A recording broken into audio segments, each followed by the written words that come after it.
Thomas Irvine had read the letter so many times the creases had worn thin, the ink fading at the folds where nervous fingers had traced the feminine handwriting again and again during the 6 weeks since it arrived at his ranch outside Salida, Colorado in the spring of 1882.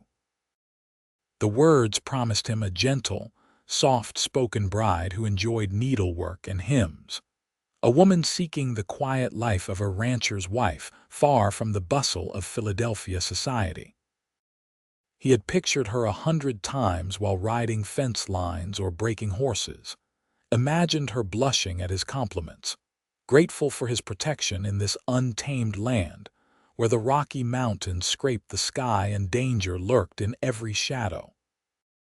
The stagecoach rattling into town that Tuesday morning carried not the timid flower he expected, but a storm dressed in traveling clothes. Amelia Jennings stepped down from the coach before the driver could offer his hand, her boots hitting the dusty street with the confidence of a woman who had never waited for anything in her life. Thomas stood frozen on the wooden sidewalk, his prepared words of greeting dying in his throat. She was tall, nearly matching his own 6 feet, with auburn hair pulled back in a practical bun that revealed a face too strong to be called pretty in the conventional sense. Her gray eyes swept across the town with an assessing gaze that missed nothing, from the saloon to the general store to the men gathered to witness the arrival of Thomas Irvine's mail-order bride. "You must be Thomas," she said, turning those penetrating eyes on him.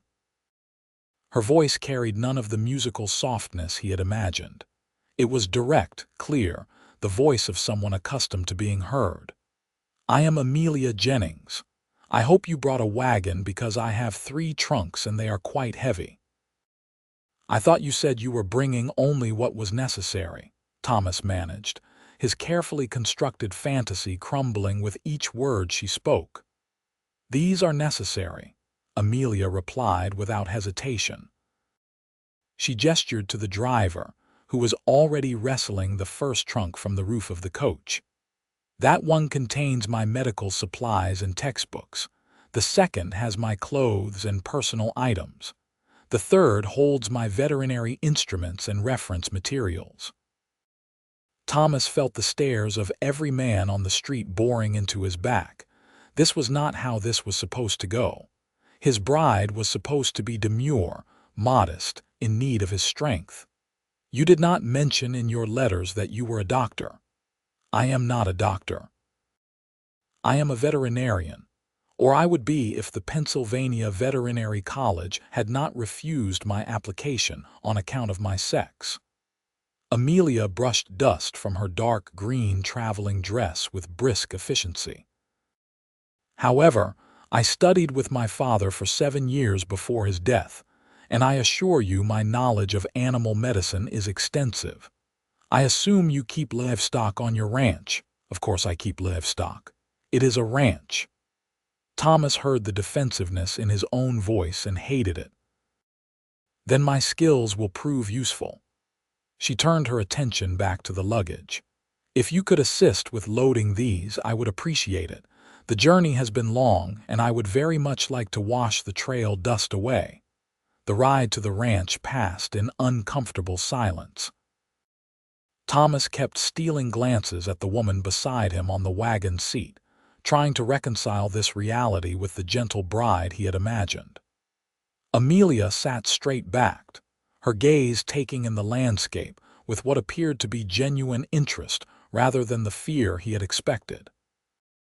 When they passed close to a steep ravine, she did not clutch his arm or gasp.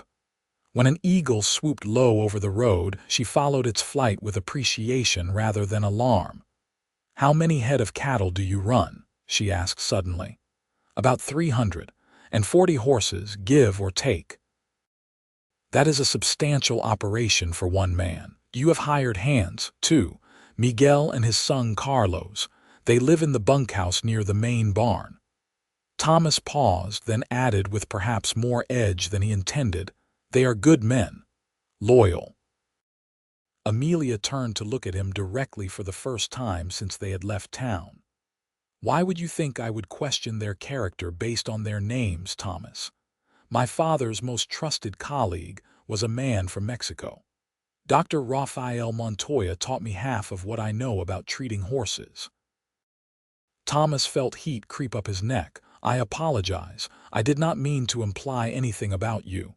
"Yes, you did." But her tone was not angry, merely matter of fact. "You expected someone different. Someone who would fit neatly into the life you have built without requiring any adjustments on your part. I understand that my letters may have been misleading in that regard." "They were not just misleading. They were dishonest." The words came out harsher than he intended, but Amelia did not flinch. "Perhaps. Or perhaps I wrote what I thought a man seeking a mail-order bride would want to read. It seems we both made assumptions about each other that reality has now challenged." She faced forward again, watching the road ahead. "The question is whether we are both willing to accept the truth of who we are, or if you would prefer to send me back to Philadelphia on tomorrow's stage." The ranch house came into view as they crested a rise, and Thomas felt a complicated mix of pride and anxiety as Amelia's eyes took it in. He had built it himself over the past 5 years, adding rooms as his prosperity grew. It was not fancy by Philadelphia standards, he was certain, but it was solid and well made, with glass windows and a real wood floor throughout. "It is beautiful," Amelia said quietly, and for the first time he heard something like vulnerability in her voice. "Truly, Thomas, you have built something remarkable here." The compliment caught him off guard, and he found himself pointing out features as they approached. "The well is close to the house, so you will not have to carry water far. The barn is new as of last fall.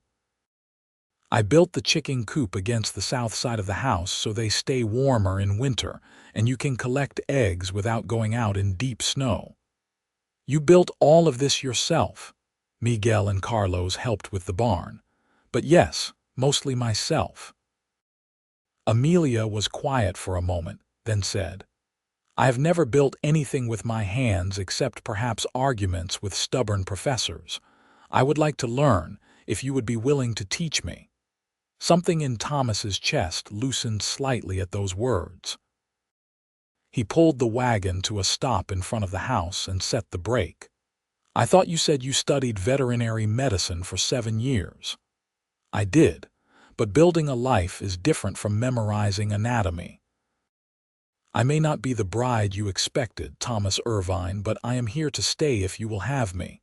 I would like to be useful, not merely decorative." Thomas climbed down from the wagon and walked around to her side. This time when he offered his hand, she took it. Her grip was firm, her palm calloused in a way that suggested she was not entirely the society woman he had imagined. "What caused these?" he asked, running his thumb across the roughened skin. "Handling horses, holding instruments during surgical procedures." "My father believed in practical education." She stepped down but did not immediately release his hand. "I should have been more honest in my letters. I was afraid that if I told the whole truth, no one would want me." The admission cost her something to make. Thomas could see it in the way her jaw tightened, her shoulders tensed. He realized that beneath her confidence was the same fear he carried, the fear of being rejected, of being alone in this hard country where survival often depended on having someone to rely on. "I will make you a bargain," he said, still holding her hand. "We take the next month to get to know who we actually are, not who we pretended to be in letters. At the end of that time, we decide together if this marriage should go forward." "Fair, fair," Amelia agreed. "Though I should warn you, I snore when I am overtired. I have strong opinions about politics, and I cannot cook anything more complicated than eggs and toast without risking fire." Despite everything, Thomas felt a laugh bubble up from somewhere deep inside. "I can cook," and I sleep like the dead, so snoring will not bother me. As for politics, I suspect we will have some interesting discussions. Then we have a bargain." Amelia squeezed his hand once and released it. "Now shall we bring in those trunks, and afterward I would very much like to see your horses. If one of them is the mare I can hear whinnying from the barn, she sounds distressed." Thomas had not noticed anything amiss, but when he listened carefully, he could indeed hear one of the horses making sounds of discomfort. He grabbed the lightest of Amelia's trunks and headed toward the house. "We will take these inside, and then you can show me what you actually know about animals." "Is that a challenge, Mr. Irvine?" "Call it curiosity, Miss Jennings." They deposited the trunks in the bedroom he had prepared for her, a sunny room on the east side of the house with a view of the mountains. Amelia barely glanced at it before heading back outside toward the barn. Thomas followed, finding himself intrigued despite his disappointment that nothing was going as planned. In the barn, Miguel was standing outside one of the stalls, his weathered face creased with worry. He was a man in his 50s who had worked for Thomas for 3 years, and his son Carlos, 19 years old, was equally invaluable around the ranch. "Boss, this mare, she is not well. I think maybe she ate something bad in the pasture." Amelia was already at the stall door, her whole demeanor changed. The confident woman who had challenged Thomas at every turn was now focused entirely on the horse inside, her movements careful and deliberate as she entered the stall. "Hello, beautiful girl," she murmured. "Let me see what is troubling you." The mare was clearly in distress, her sides heaving, sweat darkening her coat. Thomas started to speak, to tell Amelia to be careful, but something in the way she approached the animal made him hold his tongue. She moved with a certainty that spoke of genuine knowledge, her hands gentle but firm as she ran them over the mare's body, feeling for heat or swelling, checking her gums, listening to her breathing. "She has colic," Amelia announced after a few minutes. "Not severe yet, but it will become so if we do not act quickly. I need my medical trunk and I need someone to heat water. She needs mineral oil to help clear the blockage, and we need to keep her walking to prevent the intestines from twisting." "Are you certain?" Thomas asked. Amelia's gray eyes met his, and there was no doubt in them. "I am certain. Every minute we delay increases the risk. Do you trust me, or shall we wait for a veterinarian who will take hours to arrive, assuming you can even get one to come out here?" It was a test, Thomas realized. Not of her knowledge, but of his willingness to see her as she truly was. He made his decision in an instant. "Miguel, help me carry her medical trunk. Carlos, start heating water." The next 3 hours were a revelation. Amelia moved through the treatment of the mare with practiced efficiency. Her hands steady as she administered the mineral oil, her voice calm as she explained to Thomas and Miguel what she was doing and why. She had them walk the mare in careful circles around the paddock, monitoring the animal's condition with frequent checks that displayed the depth of her knowledge. As the sun began to set, the mare finally passed the blockage that had been causing her distress. Amelia stayed with her another hour, making certain the animal was truly recovering before she allowed herself to relax. When she finally emerged from the stall, her dress was stained with sweat and dirt, her hair falling loose from its pins, and she looked more exhausted than she had after a full day of travel. "She will be fine now," Amelia said. "But she should be watched tonight to ensure there are no complications. I can stay with her if needed." "You have done enough," Thomas said. "Carlos can sit with her. You need food and rest." For the first time since she had arrived, Amelia did not argue. She simply nodded, swaying slightly on her feet. Without thinking, Thomas stepped forward and offered his arm. This time when she took it, she leaned on him slightly, and he felt an unexpected surge of protectiveness toward this complicated woman who fit none of his expectations. Inside the house, he guided her to a chair at the kitchen table and began preparing a meal while she watched with obvious curiosity. "You really can cook," she observed as he moved competently around the space. "Living alone for 5 years teaches a man many skills. Though I admit my repertoire is limited to practical fare rather than anything fancy." He sliced bread, fried bacon and potatoes, scrambled eggs. Simple food, but filling and well-made. They ate in companionable silence, the tension of the day settling into something more comfortable. When Amelia finally spoke, her voice was softer than it had been. "Thank you for trusting me with your mare. I know you had no reason to believe I knew what I was doing. You saved her life. That mare is one of my best breeding stock." Thomas paused, then added, "Why did you really come here, Amelia? If you are as skilled as you demonstrated today, surely you could have found work somewhere, even if not as a formal veterinarian." Amelia set down her fork, her fingers wrapping around her coffee cup as if drawing warmth from it. "After my father died, his colleagues took over his practice. They kept me on for a few months, letting me assist, but it became clear they would never see me as more than a useful set of hands. I was acceptable as the devoted daughter helping her father, but not as a professional in my own right. I could have stayed, working in the shadows while men with half my knowledge received all the credit and compensation, or I could come west, where people care more about results than convention. And the part about wanting marriage, also true." She met his eyes directly. "I want a partner, Thomas. Someone who sees me as an equal, not a subordinate or a decoration. I want to build something meaningful with my life, and I thought perhaps in Colorado I could do that. I realize now that I went about it the wrong way, misleading you about who I am. I am sorry for that." Thomas stood and began clearing the dishes, needing something to do with his hands while he processed everything. "I wanted someone who would need me," he admitted. "Someone I could protect and provide for, who would make this house feel less empty and who would admire what I have built." I suppose that was not entirely fair either, reducing a person to a role rather than seeing them whole. So we were both looking for something that does not exist.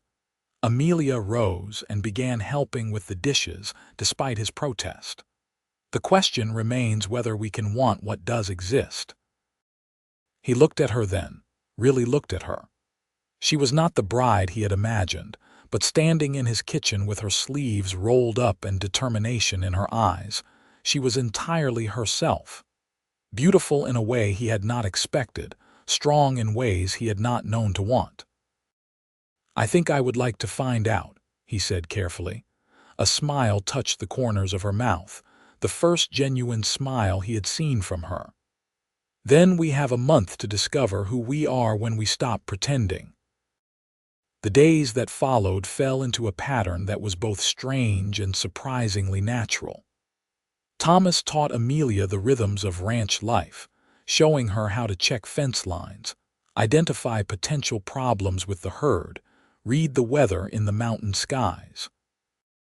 She proved to be a quick study, unafraid of hard work and willing to get her hands dirty. In return, she began teaching him about animal medicine beyond the basic care he had always practiced. A week after her arrival, one of the ranch horses came up lame. Thomas had been prepared to rest the animal and hope the problem resolved itself, but Amelia insisted on examining the hoof carefully. She found an abscess that would have worsened without treatment and showed him how to properly drain and pack it. "You have been losing horses to problems that could be prevented or treated," she told him as they worked together. "Not through negligence, but simply because you did not know what to look for. A rancher who understands animal medicine has an advantage over one who does not. Are you offering to teach me? I am offering to be your partner in this enterprise. You know the land and the business of ranching. I know how to keep your animals healthy.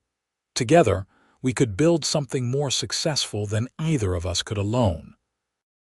It was a practical proposal, devoid of romance, but it stirred something in Thomas nonetheless. He had built his ranch through hard work and determination, but he had always known his knowledge had limits. The idea of a true partnership, combining their different skills, appealed to something deep in his nature. Miguel and Carlos had initially been uncertain about Amelia, watching her with the cautious respect men of that era often showed women who defied convention. But after she successfully treated Carlos's favorite horse for a respiratory infection, they became her staunch allies. Miguel began teaching her Spanish while they worked, and she taught him the proper names for the plants and animals they encountered. Carlos, who loved the horses with a passion that matched Amelia's own knowledge, followed her around asking endless questions about anatomy and disease. 2 weeks into their arrangement, Thomas woke before dawn to find Amelia's room empty and her bed unslept in. His heart jumped with irrational fear until he saw lamplight in the barn. He dressed quickly and went to investigate, finding her sitting up with a mare who was in the early stages of labor. "Why did you not wake me?" he asked, settling down in the straw beside her. "You were sleeping soundly, and there was nothing to be done yet except wait. First foals can take time." She glanced at him, and he saw exhaustion in her face. "Though I admit the company is welcome, waiting alone is harder than I expected." They sat together in the warm darkness of the barn, the mare's breathing and the occasional shuffle of other horses the only sounds. Thomas found himself studying Amelia's profile in the lamplight, the strong line of her jaw, the intelligence in her eyes as she monitored the laboring horse. "Tell me about your father," he said quietly. Amelia was silent for so long he thought she might not answer. Then, "He was a brilliant veterinarian and a terrible businessman. He could diagnose an illness from across a paddock, but could never remember to send bills or collect payment. My mother died when I was 8, and after that it was just the two of us. He started teaching me because he needed an assistant he did not have to pay, but he continued because he said I had the gift for it. You must miss him. Every day. He believed I could do anything, be anything." The rest of the world does not share his conviction. She turned to look at Thomas directly. "You have been different than I expected also, you know. I thought a man who wanted a timid bride would be threatened by a woman with her own skills and opinions. But you have listened when I speak. You have trusted my judgment. That is rarer than you might think. You saved my mare in your first hour here. Seemed foolish not to listen after that." He smiled slightly. "Though I will admit it has been an adjustment. I keep expecting you to need help, and then you have already handled whatever needed handling. Does that bother you, that I do not need constant assistance?" Thomas considered the question seriously. "At first, yes. It challenged everything I thought I wanted. But these past 2 weeks, working alongside you rather than hovering over you, I think I've enjoyed more than any fantasy I constructed in my head." The mare made a noise that brought Amelia's attention back to her immediately. "It is time," she said, moving to the horse with that focused competence Thomas had come to admire. "This should go smoothly, but stay close in case I need assistance." He watched as Amelia guided the birth with gentle hands and soft words, marveling at her confidence and skill. When the foal finally slipped into the world, wet and gangly and perfect, he felt something shift in his chest. Amelia's face was radiant with joy and relief, her laugh pure and unguarded as the foal struggled to stand on trembling legs. "Look at him," she breathed. "Perfect.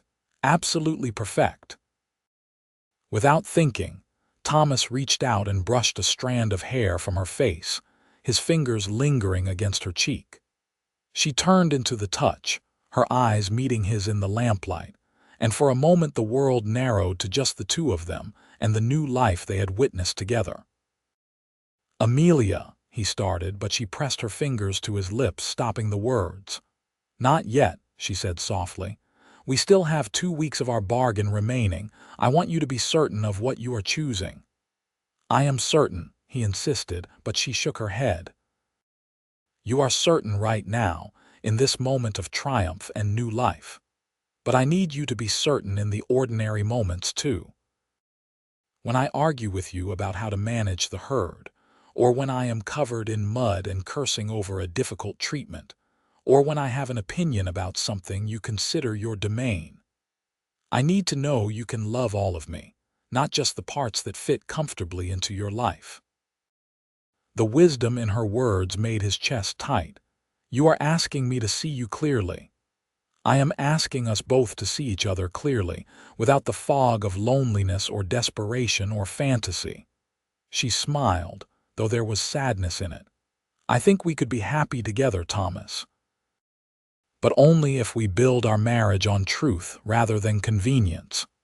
He wanted to argue, to insist that he did see her clearly, but he recognized the justice in her request. So instead, he simply nodded and helped her clean up the mare and foal, working together in the growing dawn light until mother and baby were comfortable, and the barn was set to rights. The next 2 weeks tested them both in ways neither had anticipated. A section of fence came down during a storm, and Amelia insisted on riding out with Thomas and Miguel to repair it despite the rain. She worked as hard as any of them, her hands bleeding from the wire by the time they finished, and she never once complained. That night, Thomas tended her hands with the same gentle care she had shown his animals, and she let him without protest. They argued about whether to sell some of the older cattle or keep them another season. Amelia had strong opinions backed by reasoning about feed costs and market prices that she had gleaned from careful observation and questions to Miguel. Thomas initially dismissed her input out of habit, then caught himself and actually listened to her arguments. In the end, they compromised on a middle course that satisfied them both, and he had to admit her financial analysis was sound. She could not cook, as she had warned, but she could clean and organize with ruthless efficiency. The house had never been so orderly, his papers so carefully filed, his books so neatly shelved. In return, he taught her to make bread, standing behind her at the table as she kneaded dough, his hands guiding hers until she caught the rhythm of it. On the 28th day of their agreement, they received word that a neighboring rancher had a horse with a badly infected wound. The man was prepared to put the animal down rather than watch it suffer, but someone suggested he consult with Thomas Irvine's new wife, who supposedly knew something about doctoring animals. Amelia and Thomas rode over together, finding the horse in worse condition than they had expected. The wound was several days old, festering and clearly causing the animal significant pain. The rancher, a gruff man named Samuel Potter, looked skeptical when Amelia approached. "No offense intended, madam, but I was hoping for someone with actual experience," Potter said, directing his words to Thomas rather than Amelia. Thomas felt anger rise in his chest, but before he could speak, Amelia cut in with a voice that brooked no argument. "I have 7 years of veterinary training under one of Philadelphia's finest animal doctors. I have treated everything from infected wounds to breech births to colic in animals worth 10 times what you likely paid for this horse. Now, you can stand there questioning my credentials while your animal suffers, or you can let me work. Your choice, Mr. Potter, but decide quickly because that infection is spreading and time matters." Potter's eyes widened at being addressed so directly by a woman, but something in Amelia's absolute certainty made him step aside. "Do what you can," he muttered. What followed was a demonstration of skill that left both ranchers impressed. Amelia cleaned and debrided the wound with steady hands, packed it with a poultice she mixed from supplies in her bag, and gave Potter detailed instructions for continued care. The horse, which had been nearly wild with pain when they arrived, gentled under her touch, as if sensing that she meant to help. "That will be $5, Amelia said when she finished, washing her hands in a bucket of water. $5, Potter sputtered. "That is robbery for some cleaning and mud. That is half what a veterinarian from Denver would charge, plus you would have to wait 3 days for him to arrive. The horse would likely be dead by then." Amelia dried her hands calmly. "Pay me or do not, but if you follow my instructions, that animal will recover fully. If you fail to follow them, and the horse dies, do not come asking for your money back." Potter grumbled but produced the money. As they rode away, Thomas could not keep the admiration from his voice. "That was impressive, both the treatment and the way you handled Potter. Men like him will always question a woman's competence. I learned early to stand firm." She glanced at him. "Did it bother you that I spoke so forcefully?" "It bothered me that he spoke to you with such disrespect." "Your response was perfect." Thomas paused, then added, "I have been thinking about what you said about needing me to love all of you. I think I am beginning to understand what you meant." "And what do you understand?" "That loving you means loving your strength, not wishing you were weak so I could feel stronger. It means being proud when you demonstrate your knowledge, not threatened by it. It means being your partner, not your master." He drew his horse to a stop, and she did the same, turning to face him. "I do love you, Amelia. Not the woman I imagined from your letters, but the real you. The brilliant, stubborn, capable woman who challenged everything I thought I knew about what I wanted." Amelia's eyes shone with tears she did not let fall. "I love you too, Thomas. You have been patient with my sharp edges, willing to learn alongside me, brave enough to see me as I am. That is everything I hoped for and did not believe I would find." He dismounted and helped her down from her horse, pulling her close in the shadow of the mountains they both now called home. When he kissed her, it was not the tentative first kiss of strangers but the passionate embrace of two people who had fought their way to understanding. "Marry me," he said against her lips. "Not because of our agreement or because you need somewhere to belong, but because we choose each other freely." "Yes," Amelia answered. "Yes, I will marry you." They were married 3 days later in Salida by a circuit preacher who happened to be passing through. Miguel and Carlos stood as witnesses, along with a handful of townspeople who had gotten to know Amelia during her brief time in Colorado. She wore a simple dress of deep blue that Thomas had never seen before, and she carried wildflowers that Carlos had picked that morning from the meadow behind the barn. The ceremony was short and simple, but when Thomas slipped the gold band onto Amelia's finger and she placed one on his in turn, the promises they made to each other carried the weight of genuine understanding. They were not the people they had pretended to be in carefully crafted letters, but they were real, and that made everything that followed possible. Their wedding night was spent not in passionate abandon but in quiet conversation, lying together in the bed that was now theirs to share. They talked about their plans for the ranch, about the partnership they were building, about the life they would create together.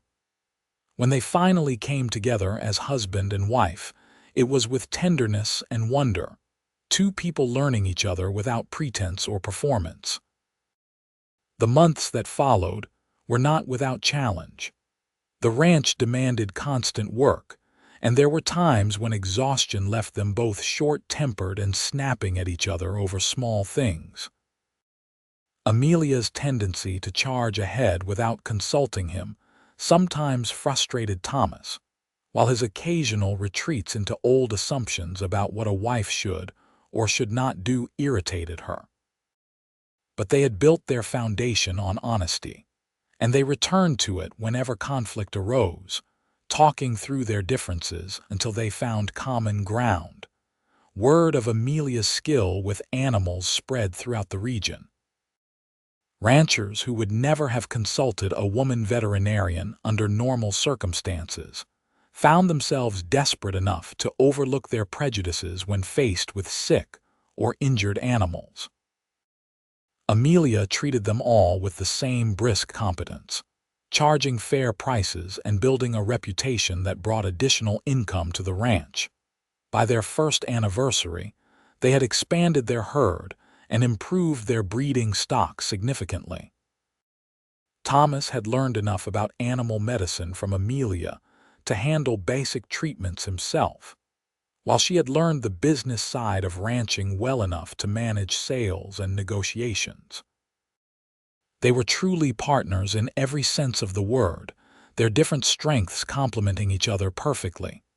That fall, Amelia realized she was pregnant. The discovery brought joy mixed with fear, as she worried about how motherhood would affect her work. Thomas held her as she cried tears of frustration at her own mixed feelings. "I want this child," she insisted, "but I do not want to lose myself either. I do not want to become only someone's mother." "You will be an excellent mother," Thomas said firmly. "But you will also still be a veterinarian and my partner and yourself. We will find a way to balance it all. I promise you that." He kept that promise.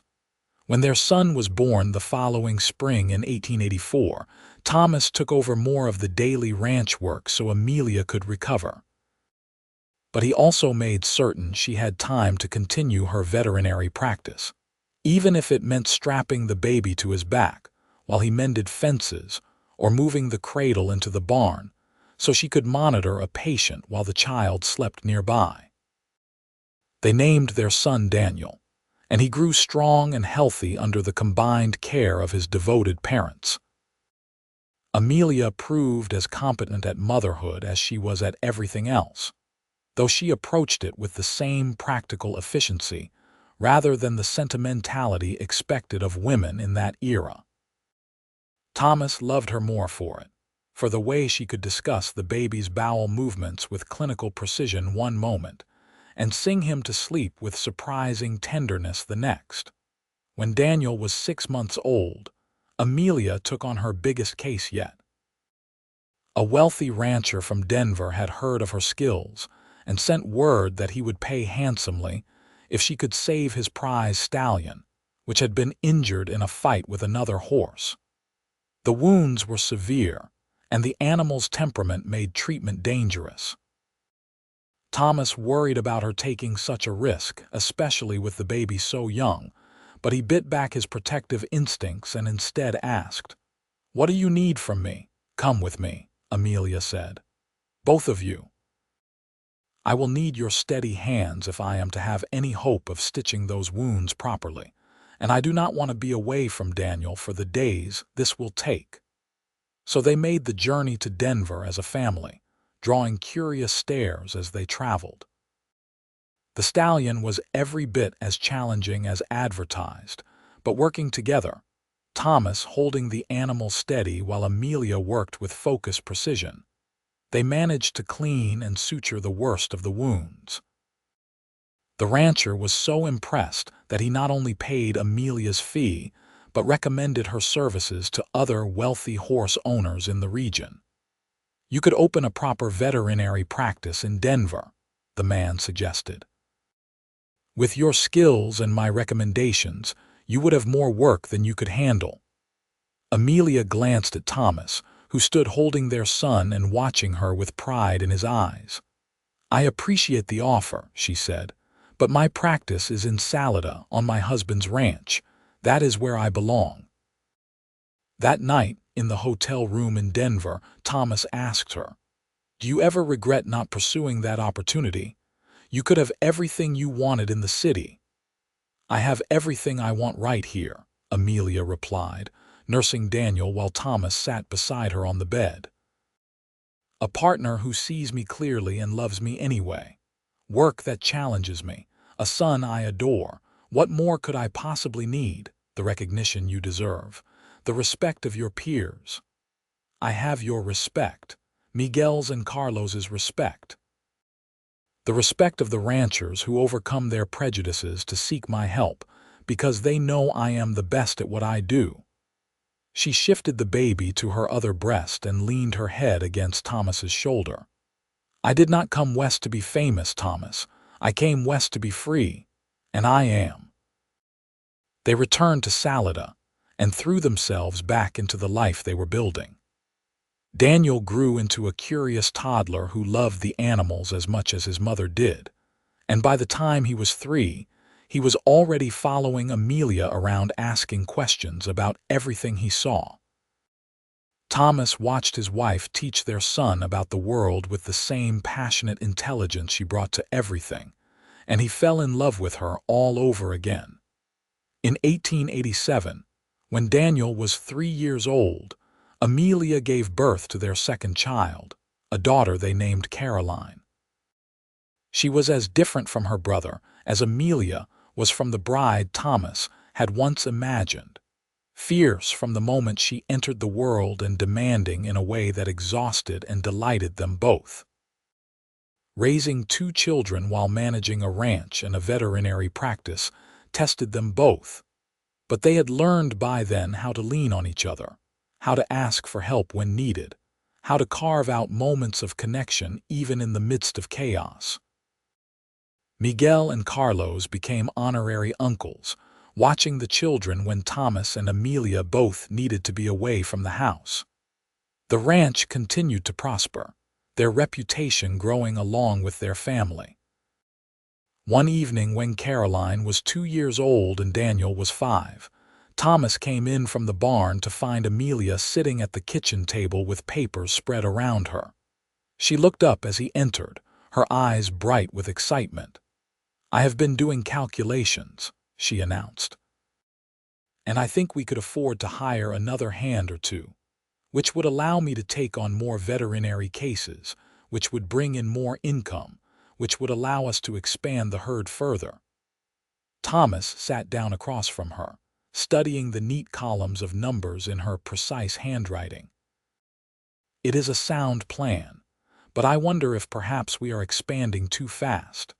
You think I am being too ambitious. I think you are brilliant and driven, and I love that about you. But I also want to make certain we are not so focused on growth that we forget to enjoy what we have built." He reached across the table to take her hand. "I do not want to wake up in 10 years and realize I missed watching our children grow because I was always working." Amelia looked at him with such tenderness that it made his throat tight. "You are right, of course. I get caught up in possibilities and forget to appreciate the present." She squeezed his fingers. "What if we compromise? We hire 1 additional hand. I limit my veterinary practice to cases within a half-day's ride, unless they are truly exceptional, and we make a commitment to have dinner together as a family every night unless absolutely unavoidable." "That sounds perfect." They sealed the agreement with a kiss, which was interrupted by Caroline toddling into the kitchen demanding attention, and Daniel following close behind with a frog he had caught and wanted to show his mother. The moment of quiet was lost in the happy chaos of family life, but Thomas caught Amelia's eye over their children's heads and saw his own contentment reflected back at him. The years continued to pass, marked by the rhythms of ranch life and the milestones of their growing family. Daniel showed an aptitude for working with horses that delighted both his parents, while Caroline proved to have inherited her mother's stubborn determination and quick mind. Thomas and Amelia taught their children to read using veterinary textbooks and ranching journals, to calculate using herd counts and feed costs, to navigate using the stars that blazed overhead on clear mountain nights. In 1890, when Daniel was 6 and Caroline was 3, tragedy struck when Miguel suffered a heart attack while working in the north pasture. Carlos found him and rode for help, But by the time Thomas and Amelia reached him, Miguel was gone. The loss hit them all hard, but especially Carlos, who had lost not just a father but his closest friend and teacher. Thomas and Amelia insisted that Carlos stay on at the ranch, offering him a full partnership share if he would help manage the operation. Carlos, who had grown from a 19-year-old boy into a capable man of 26 in the years since Amelia's arrival, accepted with quiet gratitude. He moved into the main house, taking the room that had once been Amelia's alone, and became fully part of their family. The shared grief brought them all closer together. Carlos taught Daniel and Caroline Spanish songs that Miguel had taught him. Amelia made certain that Miguel's grave, on a hill overlooking the ranch he had helped build, was always tended with fresh flowers. Thomas spoke often to the children about Miguel's wisdom and kindness, ensuring they would remember the man who had been such an important part of their lives. One afternoon in the spring of 1891, Thomas found Amelia standing at Miguel's grave, her hand resting on the simple wooden cross they had erected. He came to stand beside her, slipping an arm around her waist. "I was thinking about that first day," Amelia said quietly. "When I arrived and you looked at me as if I were a complete disaster." Thomas laughed softly. "You were not what I expected. Neither were you. I thought you would send me back to Philadelphia within a week." "I thought about it," he admitted, "for about 5 minutes. But then you saved that mare, and I started to see that perhaps what I thought I wanted was not what I actually needed." Amelia turned to face him, her hair now showing threads of silver at the temples, her face marked by years of sun and wind and laughter. She was more beautiful to him now than she had been on that first day, beauty earned through shared struggles and triumphs. "You ever wonder what would have happened if I had been the woman from my letters?" she asked. "Timid and conventional and content to sit by the fire doing needlework." "Sometimes," Thomas said honestly. "But then I think about everything we have built together, and I cannot imagine any other life. You challenged everything I knew, everything I thought I wanted, and in doing so you gave me something infinitely better than my fantasies. Which is a true partnership, a real marriage built on respect and honesty and love that grows deeper every year."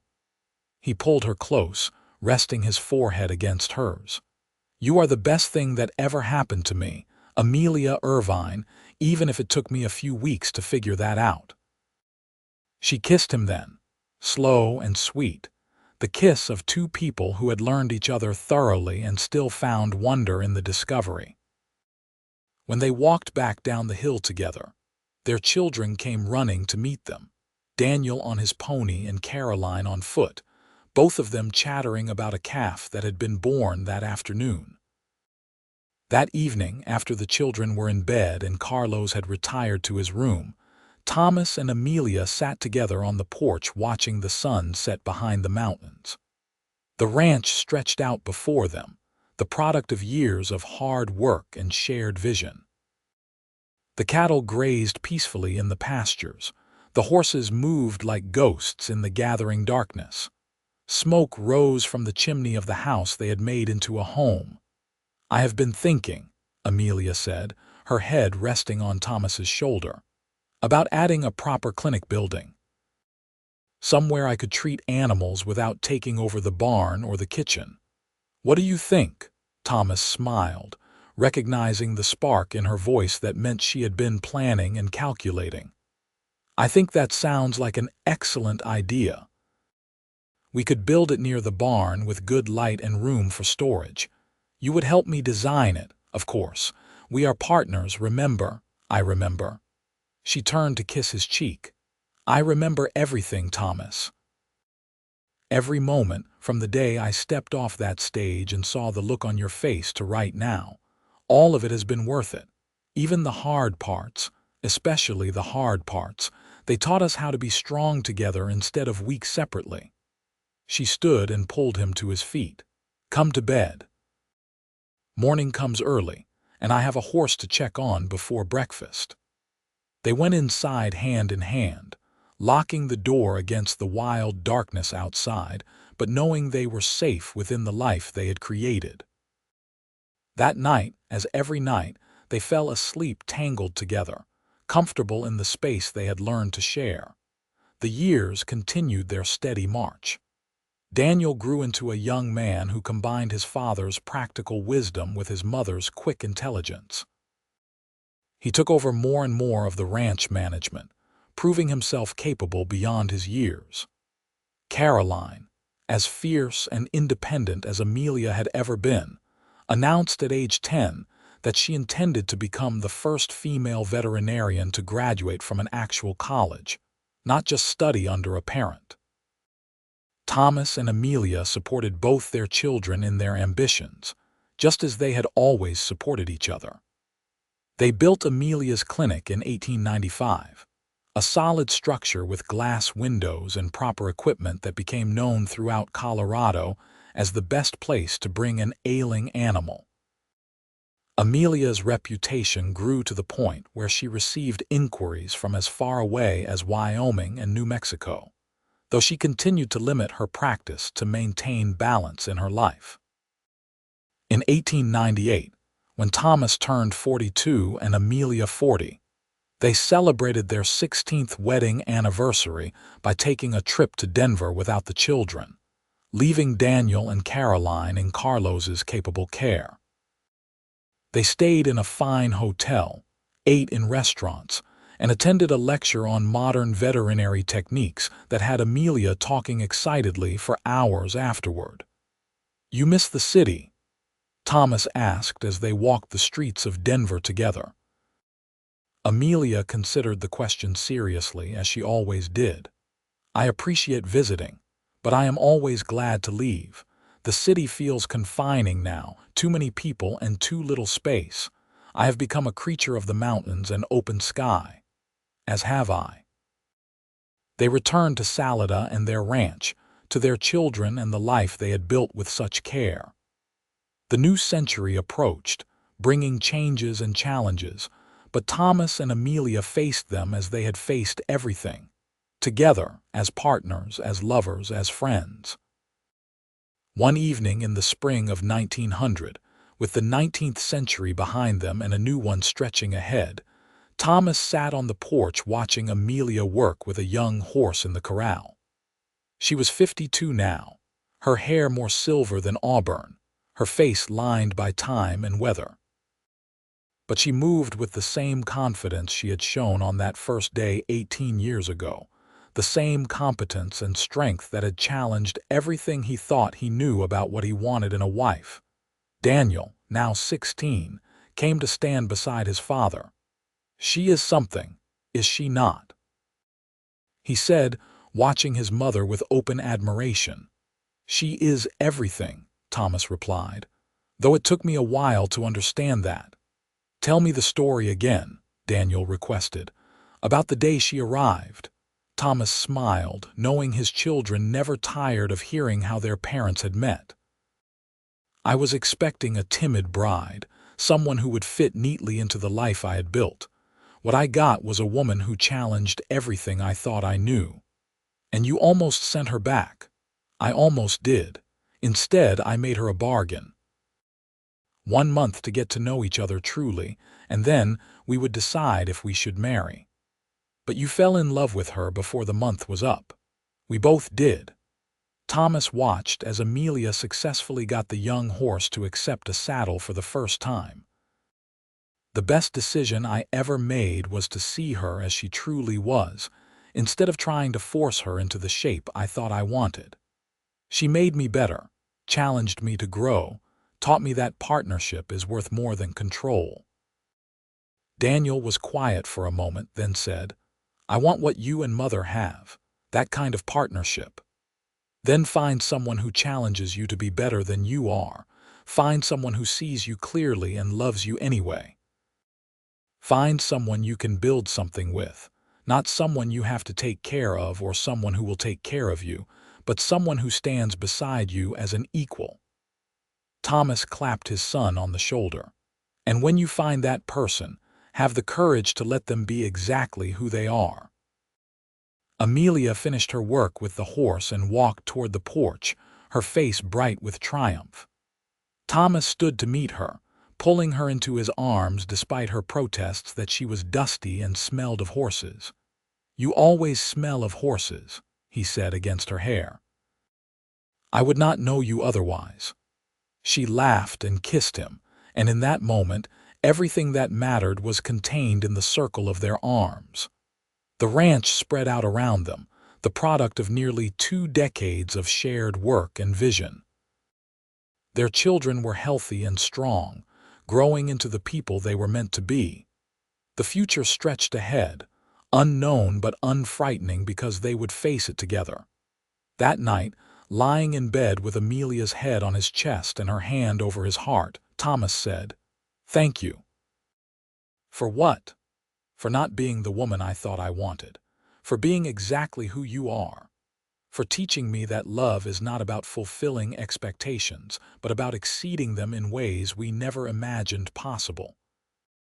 Amelia propped herself up on one elbow, looking down at him in the moonlight that streamed through their window. "You gave me freedom when the rest of the world wanted to cage me. You saw my strength and loved it instead of fearing it. You built this life with me, not for me. I am the one who should be grateful. Then we are both grateful, both lucky, both blessed beyond measure." She settled back against him, her breathing gradually slowing as sleep claimed her. Thomas lay awake a while longer, counting his blessings in the darkness. A wife who was his true partner in every way. Children who were growing into remarkable people. A ranch that had prospered beyond his early dreams. A life rich in meaning and purpose. He thought back to that young man who had stood on the sidewalk in Salida in 1882, waiting for a timid bride who would need him and admire him and never challenge the world he had built. He barely recognized that person now. Amelia had indeed challenged everything he knew, everything he thought he wanted, and in doing so she had given him something infinitely more valuable than his fantasies. She had given him a real life, built on truth and respect, and a love that had weathered every test. She had given him partnership in its truest form. She had given him the courage to grow beyond his limitations and the wisdom to appreciate what he had. The ranch continued to thrive under their joint management. In 1902, Daniel married a young woman from Denver who shared his passion for horses and ranching. She was strong-willed and independent, and Thomas saw his son's face light up with the same recognition he had felt when he truly saw Amelia for the first time. The wedding was held at the ranch, with half the county in attendance, and when Daniel and his bride said their vows, they promised to be partners and equals, words that made Amelia cry with joy. Caroline, true to her childhood declaration, left for veterinary college in 1903, one of only a handful of women in her class. Amelia helped her pack her trunks, including some of the same medical instruments and textbooks she had brought from Philadelphia more than 20 years earlier.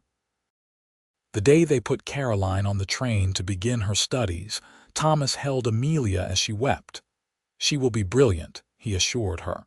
"Just like her mother, I know. But I will miss her terribly. As will I. But we taught her to be brave and independent and to never let the world diminish her. We cannot be surprised when she lives up to those lessons." Caroline returned for visits laden with new knowledge and burning with passion for her studies. She graduated in 1907 with honors, becoming one of the first women in Colorado to earn a formal veterinary degree. Instead of seeking fame or fortune in a big city, she returned to Salida and joined her mother's practice, the two of them working side by side just as Amelia and Thomas had always worked together. By 1910, Thomas and Amelia had been married for 28 years. They were in their early 50s, still active and engaged with the ranch and the veterinary practice, but beginning to let Daniel and Caroline take over more of the day-to-day responsibilities. Carlos, now a man of 47, remained their partner and friend, as much a part of the family as if they had shared blood. One afternoon, Thomas and Amelia rode together to the high pasture where they had scattered Miguel's ashes years earlier. They dismounted and stood looking out over the land that had been their whole world for nearly 3 decades. "You ever wonder what would have happened if you had been honest in your letters from the beginning?" Thomas asked. "If you had told me you were a veterinarian with strong opinions and no domestic skills, you would not have answered," Amelia said without hesitation. "You wanted a fantasy, not a real woman. I gave you what you wanted to read until I could show you what you actually needed." "Was that manipulation or wisdom?" she laughed. "Perhaps both. But it worked, did it not? You saw past your expectations to the person I actually was, and I saw past your initial disappointment to the man you could become. We met in the middle. We did more than meet. We built an empire together." "A small empire," Amelia corrected. "But ours." Thomas pulled her close, breathing in the familiar scent of her horse and herbs and the soap they made together each fall. "I love you, Amelia Irvine, more today than yesterday and less than tomorrow."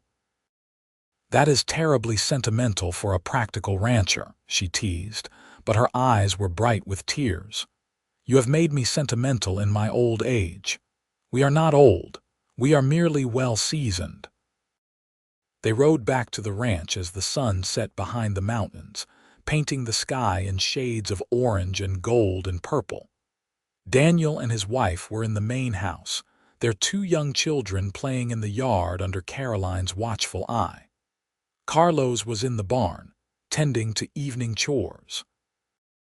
It was an ordinary evening in an extraordinary life. That night, after dinner with their extended family, and after the children had been put to bed, Thomas and Amelia walked out to look at the stars.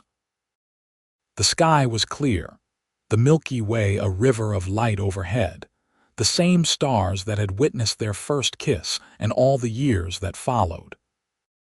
"If you could go back," Thomas said quietly, "to that day you stepped off the stage in Salida, knowing everything you know now about how hard it would be to build this life together, would you still come?" Amelia did not hesitate. "Every time, 1,000 times over. This life we built, this partnership, this love, it is worth every challenge we faced. Even when I was stubborn and resistant to change, even then, you learned and grew just as I did. That is what real love requires, the willingness to evolve together rather than remaining static." Thomas pulled her into his arms, holding her close under the vast canopy of stars. They stood there for a long time, 2 people who had started as strangers bound by desperate hope, and became partners bound by hard-won understanding and deep, abiding love. The years continued to pass, bringing both joy and sorrow as years always do. In 1915, Carlos died peacefully in his sleep at the age of 52, and they buried him beside Miguel on the hill overlooking the ranch. Daniel fully took over the management of the cattle operation, while Caroline's veterinary practice expanded to include 3 young assistants she was training, passing on the knowledge her mother had given her. Thomas and Amelia, now in their late 50s, spent more time on the porch and less in the saddle, but they remained active in all the ranch decisions. They consulted on difficult cases in the veterinary practice, advised Daniel on breeding decisions for the cattle, and most importantly, they told stories to their growing collection of grandchildren about the old days when the West was still wild, and 2 people from different worlds found each other against all odds. In 1918, they celebrated their 36th wedding anniversary with a gathering of their whole family. Daniel and his wife now had 4 children. Caroline had married another veterinarian 2 years earlier, and they had twin boys who showed every sign of inheriting the family obsession with animals. The house was full of noise and laughter and love. As Thomas looked around the table at the family they had created, at the children and grandchildren who carried forward the legacy of partnership and mutual respect they had modeled, he felt a profound sense of completion. This was what they had built together, not just a successful ranch or veterinary practice, but a family grounded in the values they held dear. That night, as they prepared for bed in the room they had shared for 36 years, Amelia said, "We did well, did we not? We did better than well. We did magnificently. Even though I was not the bride you expected." Thomas turned to her, cupping her face in his weathered hands, looking into eyes that had seen so much and still shone with intelligence and spirit. "You were exactly the bride I needed. The woman who challenged everything I knew and made me into someone better than I would have been without you. I would not change a single moment of our life together." Amelia smiled, the same fierce, determined smile she had given him that first day when she stepped off the stagecoach and into his life. "Neither would I." They climbed into bed together as they had done thousands of times before, fitting together in the way of long married couples who know each other's bodies as well as their own. Thomas held Amelia close, feeling the steady beat of her heart against his chest, and thought about how lucky he had been. Not lucky to find a wife, but lucky to find this particular wife, this remarkable woman who had refused to be anything less than herself. The last thing he saw before sleep claimed him was moonlight streaming through the window, illuminating Amelia's face, and he thought, as he had thought countless times over their years together, that she was the most beautiful thing he had ever seen. Not because she fit conventional standards of beauty, but because she was entirely, authentically herself. And that was everything. In 1920, Thomas and Amelia celebrated their 40th wedding anniversary with a party that drew people from all over the state. Former patients, whose animals Amelia had saved, made the journey to honor her. Ranchers who had worked with Thomas came to pay their respects. The house and yard overflowed with well-wishers and friends. During the celebration, their eldest grandchild, Daniel's daughter Sarah, asked them to share the story of how they met one more time. Thomas and Amelia looked at each other and smiled, the secret smile of two people who had lived a great love story. "I expected a timid bride," Thomas began, his voice still strong at 62. "I wanted someone who would fit neatly into my life without requiring me to change or grow. And I arrived determined to be accepted as I was," Amelia continued, her eyes bright. "Refusing to diminish myself to fit someone else's expectations." "We challenged each other from the first moment," Thomas said. "And we have not stopped challenging each other since," Amelia added. "But somewhere in those challenges we found love. Real love, built on respect and honesty and partnership." The crowd applauded, and Thomas pulled Amelia into his arms, kissing her soundly to the delight of their grandchildren and the approval of everyone gathered. When they finally pulled apart, both of them were laughing. 40 years, Amelia said, shaking her head in wonder. "Who would have thought we would make it this far?" "I would," Thomas replied firmly. "From the moment I decided to see you clearly instead of through the filter of my expectations, I knew we would build something that would last." They lived another 15 years together, watching their grandchildren grow and eventually welcoming great-grandchildren into the world. The ranch continued to prosper under Daniel's management, and Caroline's veterinary practice became renowned throughout the state. Thomas and Amelia remained active and engaged with life until the very end, still partners in everything they did. Thomas died in 1935 at the age of 77, passing peacefully in his sleep with Amelia beside him, as she had been for 53 years. His last words were, "Thank you for being exactly who you are." Amelia lived another 3 years, during which time she taught her great-grandchildren about animal medicine and told them stories about their great-grandfather, the man who had been brave enough to love a woman who refused to be diminished. She spoke often of how he had challenged his own assumptions and grown beyond them, how he had been her true partner in building a life neither of them could have created alone. She died in 1938 at the age of 80, surrounded by the family she and Thomas had created together. Her last request was to be buried beside him on the hill overlooking the ranch, where they could rest together beneath the Colorado sky they had both loved so well. The ranch remained in the family for generations, each one adding to the legacy that Thomas and Amelia had begun. The veterinary practice continued under Caroline's children and grandchildren, many of whom followed her into the profession their great-grandmother had pioneered. And the story of how Thomas Irvine and Amelia Jennings found each other became a treasured family legend, told and retold to remind future generations that real love requires the courage to see past expectations and embrace the complicated, challenging, beautiful truth of another person. In the end, Thomas had been right that first day when he looked at Amelia and thought his careful plans were crumbling. She had challenged everything he knew, but in doing so, she had given him everything he needed: a true partner, a real marriage, a love that transcended fantasy and became something far more valuable, something earned through years of mutual respect, shared struggle, and the willingness to grow together into better versions of themselves. Their love story was not the one Thomas had imagined when he sent away for a mail-order bride.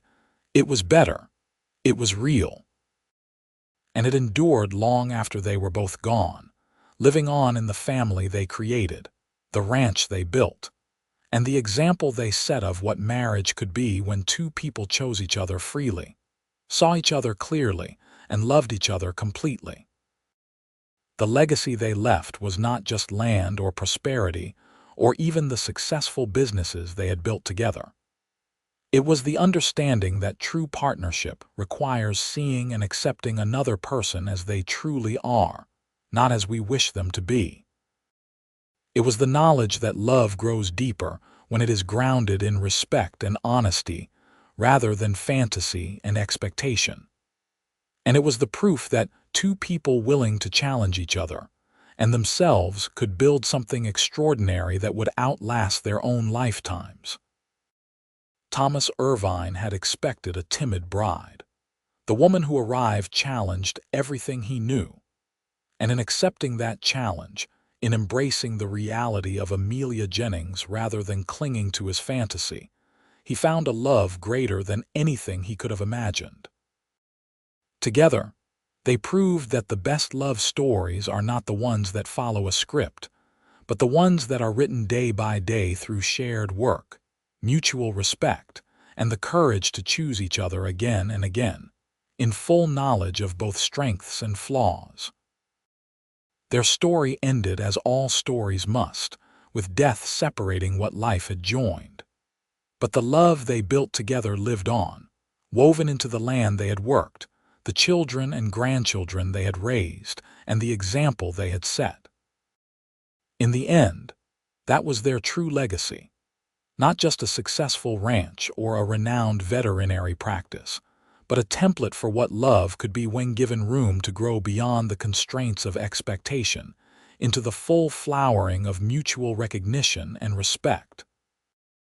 The ranch still stands today, still in the family, still bearing witness to the love story that began with a mail-order bride who refused to be anything less than herself, and a rancher who found the courage to want what he did not expect. Their graves on the hill overlook the land they built together, a fitting memorial to two people who challenged each other into becoming better than they would have been alone, and who proved that real love is worth every challenge it demands.